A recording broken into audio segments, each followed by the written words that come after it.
Ovarian cancer, there are 22,000 new cases in the United States.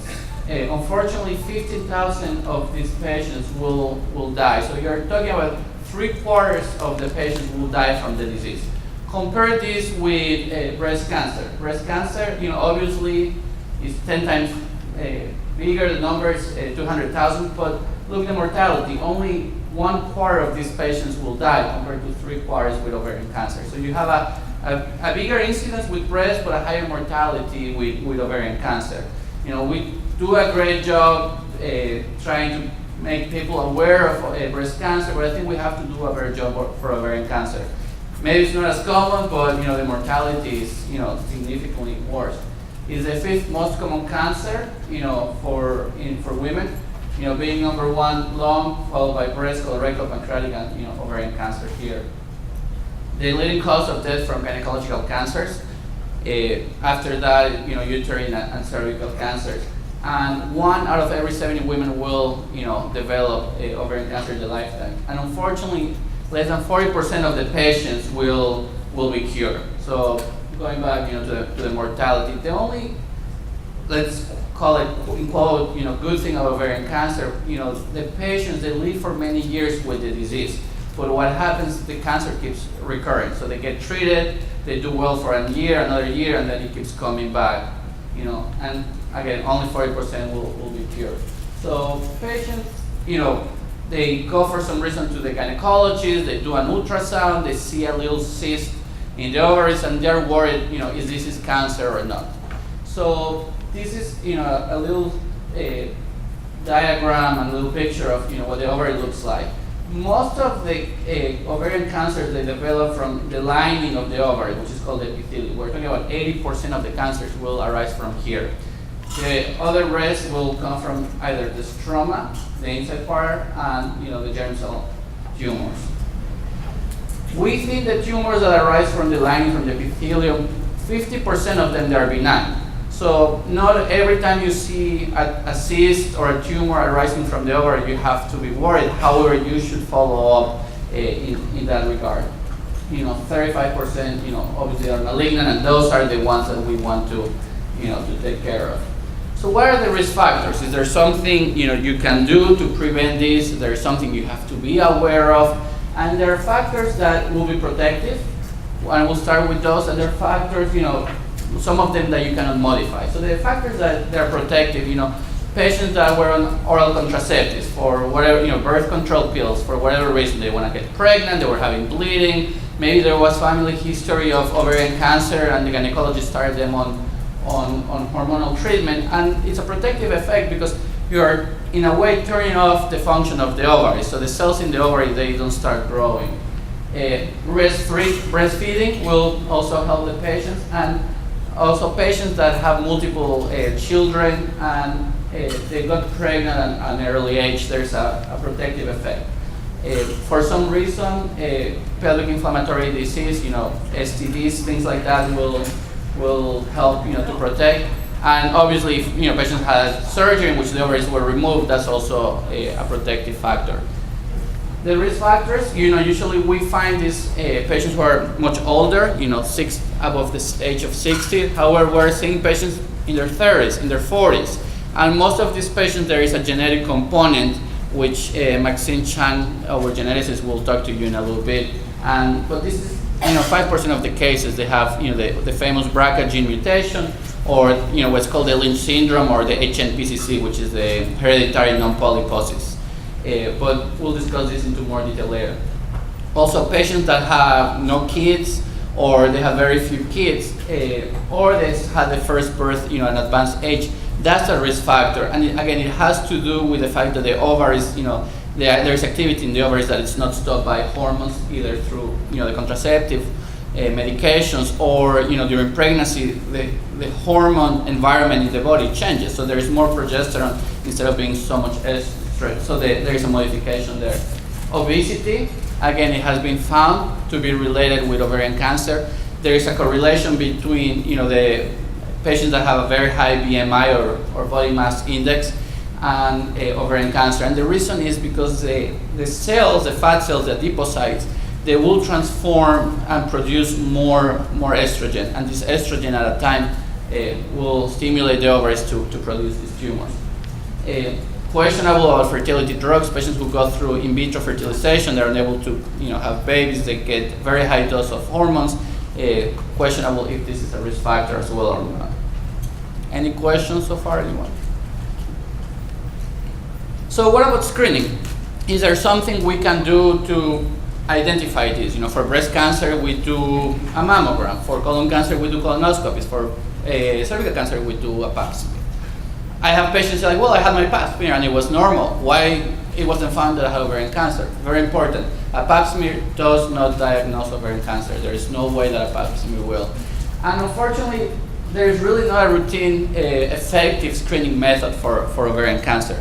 Many of the institutions, they don't recommend screening cancer for, in this case, for ovarian cancer. And the reason is you have to do too many tests to identify one patient that could potentially have this. The incidence is not frequent, the tests are not very sensitive, so there is not a recommendation. The only exception is the patients that have the genetic mutation, the BRCA gene mutation. Because these patients have such a high risk to develop ovarian cancer, this is the only patients that screening is recommended. And what do we recommend to do? There are two things, an ultrasound and a blood test called CA-125. Tumors, the ovarian cancer tumor, for the most part, they tend to produce a substance that you can measure in the blood. And it's like, well, why would I not do the same substance for everyone? And the reason is you can have a lot of false positives. There are multiple causes that will produce this substance in the body. Malignant conditions, ovarian cancer, uterine cancer, even non-gynecological cancers, gastric cancer sometimes, pancreatic cancer can produce the CA-125. So it's not necessarily a test that is specific for ovarian cancer. There are other benign conditions, even patients who have endometriosis or they're pregnant or they have an ectopic pregnancy can have this. Even infections, peritonitis, tuberculosis, other things can cause an increase in the CA-125. However, when the patient truly has an ovarian cancer, 90% of these patients will have an elevation of this tumor marker. It can be normal in 50% of the patients with ovarian cancer if it's an early stage. And some of the patients postmenopausal, they could have a little bit of elevation on the CA-125 without having ovarian cancer. So it's a good test if you have ovarian cancer, but it's not a really good test if you don't. So that's why it's not recommended. What about doing a transvaginal ultrasound? It's used again for the BRCA patients. Not really very effective when it's a very early stage. You really cannot identify tumors when they're very small. However, the combination of the ultrasound with the tumor marker, with the CA-125, it helps to decrease false positives. So the diagnosis, how do these patients they present? The majority of the patients, it can go months without any symptoms. They start complaining, well, I'm gaining a little bit of weight. Oh, my abdomen is getting a little bit distended. But it's so gradual that they think many times like, oh, maybe I'm eating too much and I'm gaining weight. And that's it. Then they start having a little bit of constipation, trouble urinating. And as the tumor starts growing, there are other things they're adding. You can feel a palpable mass. They start having some pain here. They get full very easily because they tend to produce fluid, and the abdomen gets big very quickly. But once the patients look back, they say like, oh, now that you mentioned, yes, I have this, I have that. But there is no one that knows your body better than the patient. So you have to be aware if there's something out of the ordinary, you need to go see your physician. And what do we have to do? The workup, obviously a physical exam, your basic blood work with the CA-125, ultrasound, CT scans, etc. Now, the recommendation, patients will go see their primary care physician, the gynecologist. Something is there, something is unusual. The tumor marker is abnormal. There is fluid, there's acidic fluid in the scans, in the ultrasound. There's maybe a mass. This is the moment when the patient should see the gynecology oncologist, the surgeon, not any gynecologist, a specialist that has trained to take care of cancer. Just briefly in regards to the treatment, after the patients they get diagnosed, they undergo surgery. If it's a very early stage, stage 1A, 1B, well differentiated, meaning the tumor doesn't seem to be very aggressive under the microscope, patients, may just benefit from observation. If the stage is more advanced or if the grade tends to be on the more aggressive side, these patients, they will recommend to receive a chemotherapy. Most of the patients, up to 80% of the patients, they will have a good response to the chemotherapy, but unfortunately, as I mentioned before, only 40% of these patients will get cured. Most of them, they will have recurrence. And you treat them again, and they do okay for a couple more months, a couple more years, but the problem is this: they develop resistance. Medication that initially worked, cancer cells, they are smart cells, so they develop resistance. It doesn't matter which chemotherapy you use, the chemotherapy stops working. Standard of care, most of these patients, they receive a combination of 2 drugs of chemotherapy. The most important ones are called carboplatin and paclitaxel. Usually are the platinum ones. This can be substituted for cisplatin, so either carbo or cisplatin with paclitaxel. There is a specific subset of patients, which is the stage 3 patients, that will benefit from what is intraperitoneal chemotherapy. Most of the times we just give the chemotherapy through the vein or through a port, and it goes into the bloodstream. For these specific patients that are stage 3, these patients receive chemotherapy which is directly administered within the abdomen, the peritoneal cavity. There is a little access, a little catheter, in which the chemotherapy is put inside the abdomen for a couple of hours and then it's removed.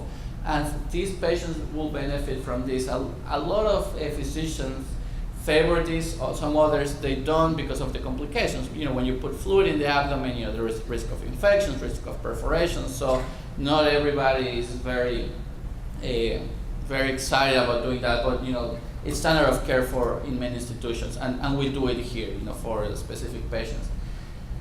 Now, there's a new drug that has been on the market for several years already, used for colon cancer, for lung cancer, which is Avastin or bevacizumab.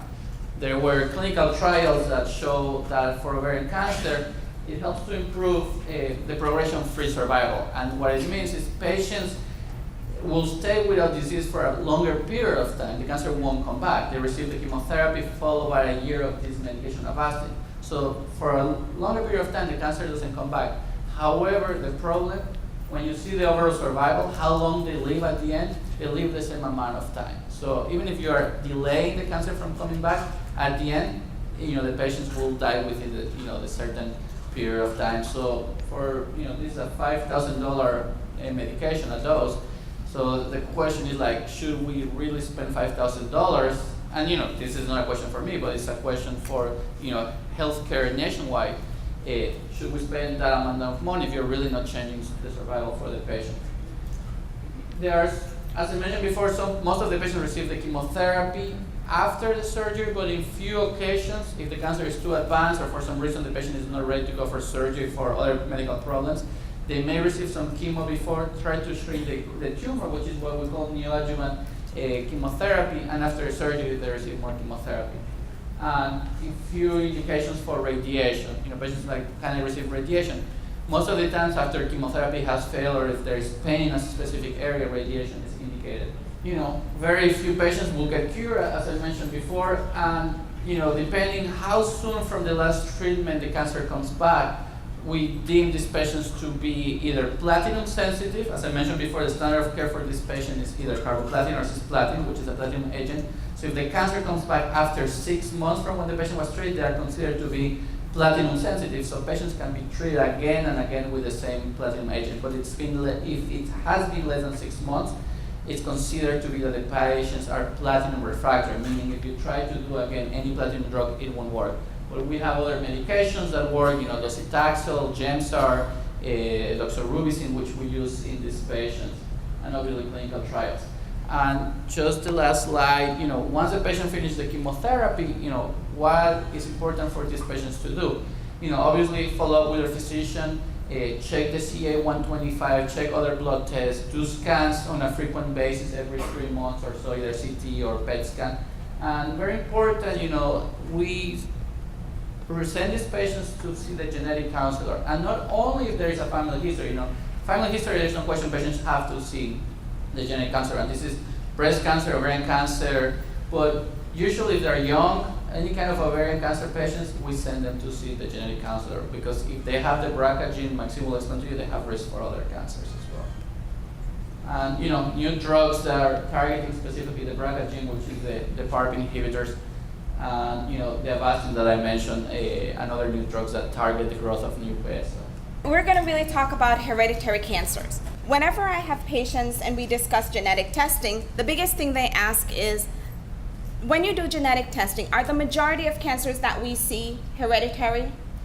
Honestly, when we do genetic testing, the hereditary portion is just 10%. About 90% is thought to be sporadic. And from the 10%, when we think of ovarian cancer, we think of BRCA1 and 2 testing. Everybody knows about that. And we're going to talk today about other genes that we know, if abnormal, could increase the risk of ovarian cancer. So let's start with a pedigree. I draw this every day. So circles, females; squares, males. If there's a line in the middle of the circle or the square, that means that person has cancer. So the person next to the arrow is called the proband. So that's the person who's sitting in front of me. So here's the story. This young lady is sitting in front of me because her sister had breast cancer at 30, her brother had prostate cancer at 45, another sister had ovarian cancer at 50, mom had a hysterectomy at 40 because mom's mom had ovarian cancer and breast cancer. And mom's doctor said, remove your ovaries, that will help to decrease your risk to develop ovarian cancer and decrease your risk to develop breast cancer. On her dad's side, dad had a father that had prostate cancer at 85. So this is what we look at, and I would look at this and think, you know what, this person probably carries a genetic abnormality, so let's see who in the family is best to test, not the patient in front of me. And why? Because that patient does not have cancer, and her results may not be as informative as she thinks. So risk factors, we talked about that. Big risk factor is family history of ovarian cancer. Previous cancer diagnosis is also a risk factor, increasing age, and never having been pregnant. Who do I need to know in terms of history of cancer? Everybody. Mother, father, sister, brother, aunt, uncle, grandparents, brothers, sisters, their children, because those people all share similar DNA to you. I had a patient that came in and she said, there's nobody in my family with cancer. And I thought, so why are you here? She goes, because my aunt had cancer. But she is in your family, so she counts. So when you think of family members, don't only think of brothers and sisters and children. Those other people who you might not even be in touch with. Haven't talked to your cousin in New York in 10 years. You know what? Maybe if that cousin has ovarian cancer and you don't know that your risk has changed. Your doctor doesn't know your risk has changed. So nothing changes for you. So if you don't want to pick up the phone, everybody has Facebook but me. There is some way on Facebook to ask for information. You don't have to reveal all that much, but if you have been diagnosed with a cancer and your cousin doesn't know, then that cousin risk has changed and he or she doesn't know.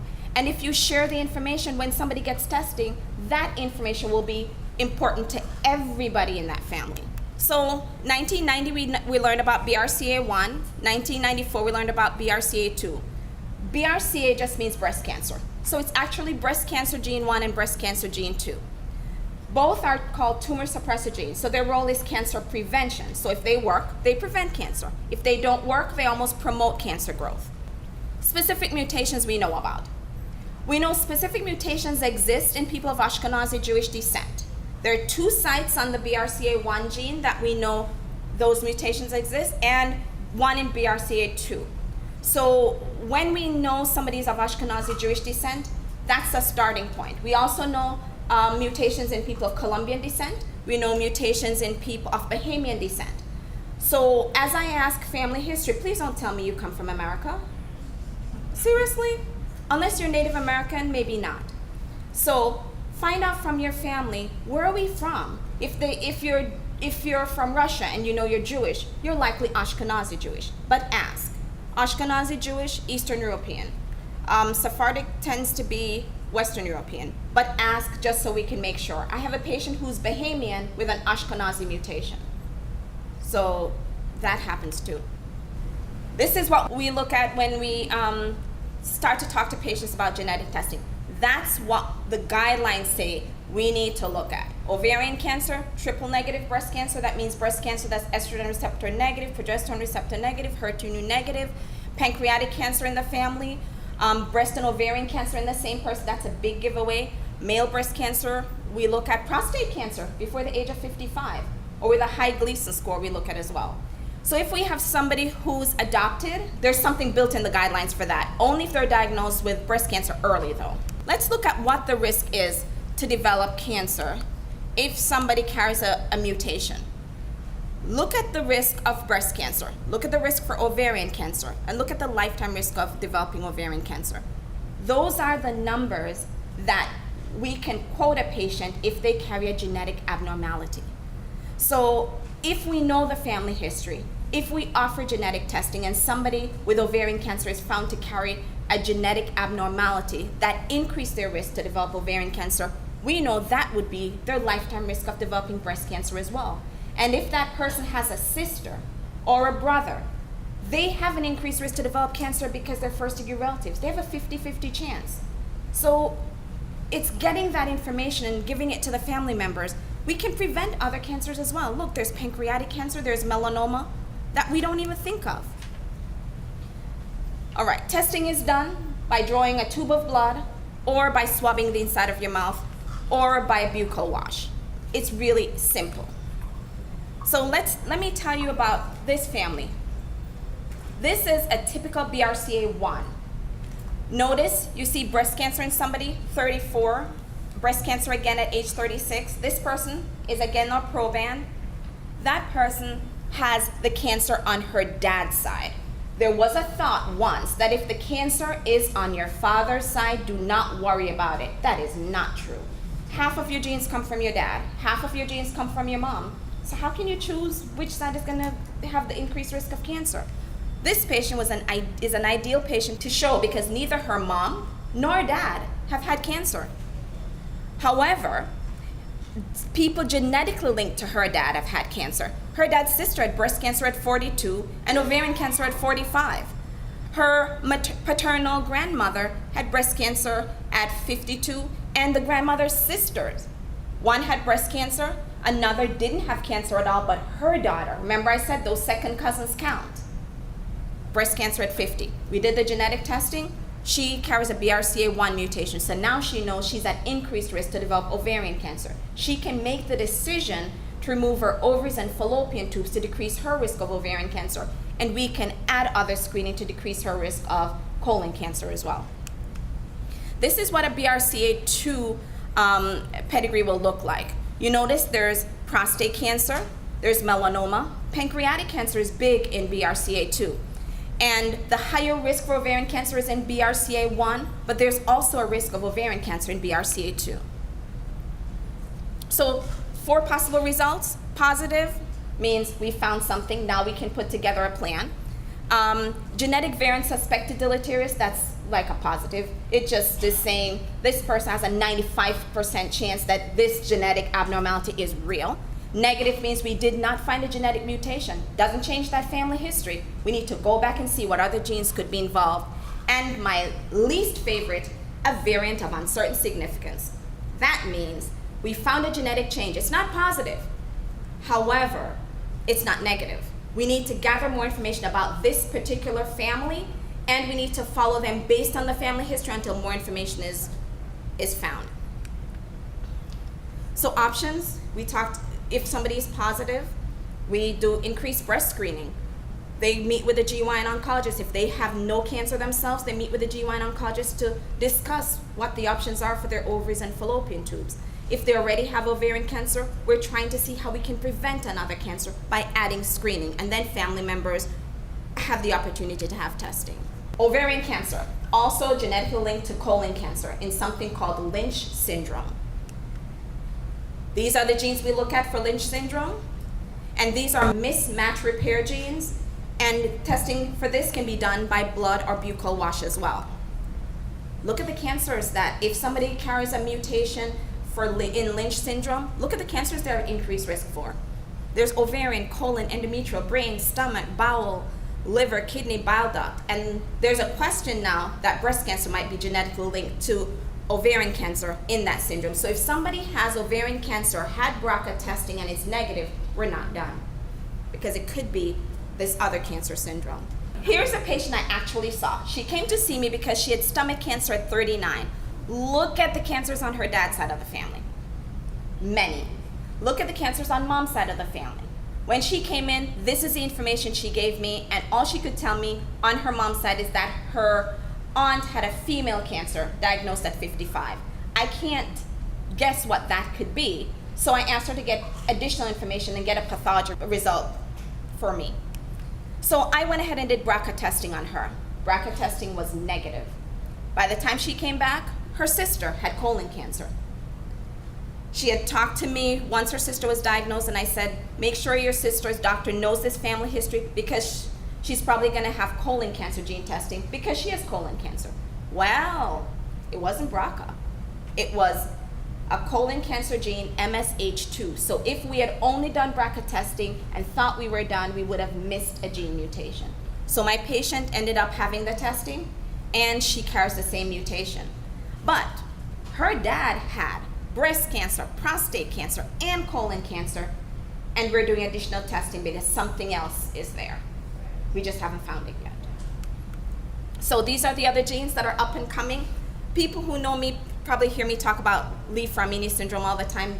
P53 is another gene that, if abnormal, could cause an increased risk of ovarian cancer, breast cancer in young people, sarcomas. We see glioblastomas, leukemias, lymphomas. STK11, we see breast cancer.